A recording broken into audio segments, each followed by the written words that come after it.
ശബരിമലയിൽ നിന്ന് കാണാതായ ദ്വാരപാലക പീഠമാണ് തന്റെ വീട്ടിലുണ്ടായിരുന്നത് എന്ന് അറിവില്ലായിരുന്നുവെന്ന് പരാതിക്കാരനായ ഉണ്ണികൃഷ്ണൻ പോറ്റിയുടെ സഹോദരി മിനി ദേവി. ഈ മാസം 25-നാണ് ഉണ്ണികൃഷ്ണൻ പോറ്റിയും മറ്റൊരാളും ചേർന്ന് പീഠം വീട്ടിലെത്തിച്ചത്. വിജിലൻസ് എത്തിയപ്പോഴാണ് നഷ്ടപ്പെട്ട പീഠമാണെന്ന് അറിയുന്നതെന്ന് മിനി ദേവിയുടെ ഭർത്താവ് ഈശ്വരൻ പോറ്റിയും പ്രതികരിച്ചു. വ്യാഴാഴ്ച വെളുപ്പിന് നേരം വെളുത്തു വരുന്ന സമയത്ത് അനിയനും മറ്റേ വേറൊരാളോട് അവൻ അങ്ങ് ബാംഗ്ലൂർക്ക് പോവായിരുന്നു. രാവിലെ സീൽ ചെയ്ത ഒരു സാധനം ഇവിടെ കൊണ്ടുവന്നു. ഷീഡാണെന്ന് പറഞ്ഞു. സാധാരണ അമ്പലത്തിലേക്കൊക്കെ ഉള്ളതൊക്കെ ഇവിടെ കൊണ്ടുവന്ന് ഏൽപ്പിക്കും. വരുന്നവരാരെങ്കിലും വന്ന് എടുത്തുകൊണ്ട് പോകും. അങ്ങനാണ്. പക്ഷെ ഇത് പിന്നെ അപ്പൊ അന്ന് ആരും വന്നില്ല. ഇന്നലെയും വന്നില്ല. അപ്പൊ ഇന്നലെ വൈകുന്നേരം ഇവര് വന്നിട്ട് ഇങ്ങനെ, അപ്പൊ ഞാൻ അവനെ ഉടനെ വിളിച്ചു ചോദിച്ചു. അപ്പൊ പറഞ്ഞത് സാധനം ഇങ്ങനെ വേറൊരാളിന്റെ കയ്യിലാണ് ഇരുന്നത്. നമ്മൾ അറിയുന്നില്ല ഇത് ആരുടെ കയ്യിലാണ് ഇരിക്കുന്നത് എന്നും. ഇത് 3-4 വർഷം മുമ്പ് ചെയ്ത ഒരു കാര്യമാണ്. ഈ കഴിഞ്ഞ 25-ാം തീയതി വെളുപ്പിനെയാണ് ഒരു ചാക്കിൽ ഒരു സീൽ ചെയ്ത കവറിൽ ഇതിവിടെ കൊണ്ട് വയ്ക്കുന്നത്. എൻ്റെ അളിയനാണ് ഉണ്ണികൃഷ്ണൻ പോറ്റി. പല സാധനങ്ങളും കൊണ്ടുവയ്ക്കും.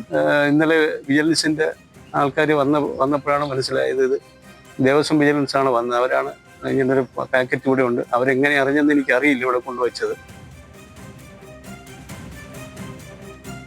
ദേവൻ എം പിയാണ് വിവരങ്ങളുമായി ചേരുന്നത്. ദേവൻ, എന്തായാലും ഇന്നാണ് ഇക്കാര്യത്തിൽ വലിയ ട്വിസ്റ്റ് ഉണ്ടാകുന്നത്. ആ വീട്ടിലാണ് ഈ പീഠം എന്നുള്ളത്. അതിലാണിപ്പോൾ അവരുടെ ഒരു പ്രതികരണം വന്നിരിക്കുന്നത്. എന്താണ് അവർ ഇക്കാര്യത്തിൽ പറയുന്നത്?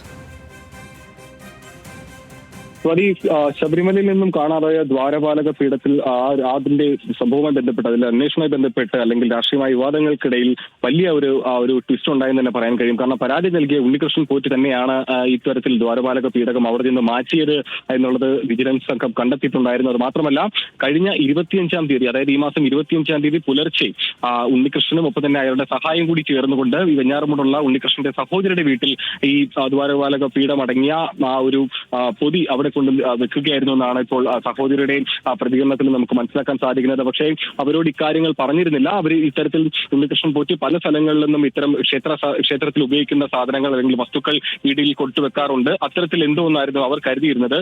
പക്ഷേ ഈ വിവാദങ്ങളെല്ലാം തന്നെ പുരോഗമിച്ചുകൊണ്ടിരിക്കെ കഴിഞ്ഞ ദിവസം വിജിലൻസ് സംഘം, അതായത് ഇന്ന് വിജിലൻസ് സംഘം അവിടെ വീട്ടിലെത്തുകയും ഇത്തരത്തിൽ ഈ സാധനം ഇവിടെ ഉണ്ടെന്ന് പറയുകയും അത് അവിടെ നിന്നും എടുത്തുകൊണ്ട് പോവുകയുമായിരുന്നു എന്നായിരുന്നു ഇപ്പോൾ ഉണ്ണികൃഷ്ണൻ പോറ്റിയുടെ സഹോദരി പറഞ്ഞിരിക്കുന്നത്. മാത്രമല്ല, സഹോദരിയുടെ ഭർത്താവിന്റെ പ്രതികരണത്തിൽ നിന്നും ആ കാര്യങ്ങൾ നമുക്ക് വ്യക്തമാകുന്നുണ്ട്.